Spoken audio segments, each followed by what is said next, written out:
イアサスアテナイの皆さん、今回もソーベル言語学賞ということで、言語を通じて人類に貢献した人に勝手に賞を送っていきたいと思います。では今回の受賞者は、スティーブン・クラッシェン氏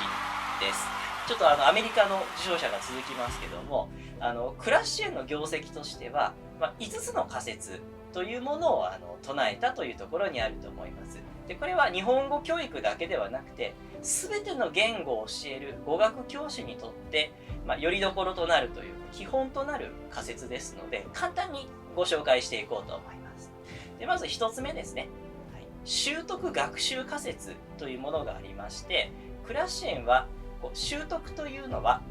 子供が自然に言葉を覚えるような状況のことで、学習というのは学校で文法を学んだりとか単語を覚えたりとかするような環境のことで、この2つがもう全く別物であるというふうに言ったんですね。つまり学校で得た学習の知識が習得に変わることはないという立場を取りました。明確にこれ分けました。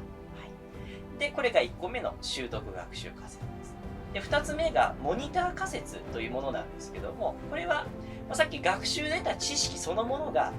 習得に変わらないと言いましたけども、モニターの機能は果たすよということを言いました。で、モニターっていうのは、モニタリングってことですよね。自分が言葉使ってるのをチェックする。もう一人の自分っていうことです。だから知識として文法の知識とか正確な発音の知識があれば、それを自分でチェックできるということです。今文法うまくいってるなとか、発音正しくできてるなとか、できてないなとかいうのができるということですね。これが2つ目、モニター仮説です。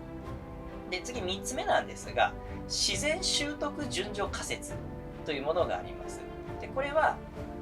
第二言語の習得の項目には順番が決まっていると。みんな同じ順番で習得していくというものです。だから例えるなら山登りで登山の入り口から頂上まで一本道が続いていると思ってください。で、早く登る人もゆっくり登る人も途中で止まる人もいるんだけれども、みんな同じ道を通りますという、そういう考え方です。これが3つ目の自然習得順序仮説でした。で、4つ目ですね。これがインプット仮説というものです。で、クラッシェンは I+1 っていうモデルでこれ示したんですけども、小文字の I ですね。これはその時点の学習者の言語のレベルといいますか、熟達度ですね。これだから人によっても違いますし、もう勉強すればどんどん形が変わっていきますよね。増えていきますよね。で、プラス1というのは程よく難しいインプットということです。だからその学習者にとって難しすぎず簡単すぎず程よいインプットが与えられた時に最も習得が進むというふうにしました。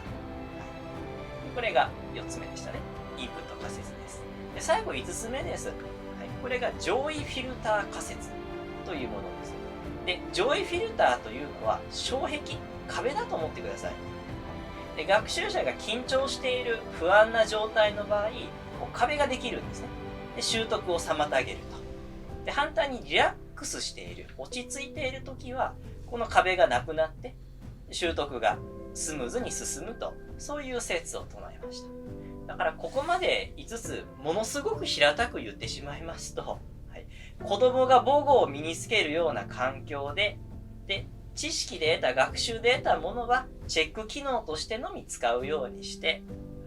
自然に覚える順番通りに学んでいって、程よく難しいインプットを与えて、なるべくリラックスさせてあげてくださいねということを言ったのがクラッシェンの5つの仮説です。で、当然批判もあります。批判もあるんですが、それが元になっているからこその批判ですので、この礎を築いた、クラッシェンにソーベル言語学賞を贈りたいと思います。では、今日はいかがだったでしょうか。このような形で次回以降も、どんどん表彰していこうと思いますので、お楽しみになさってください。では、この辺で、アディオ。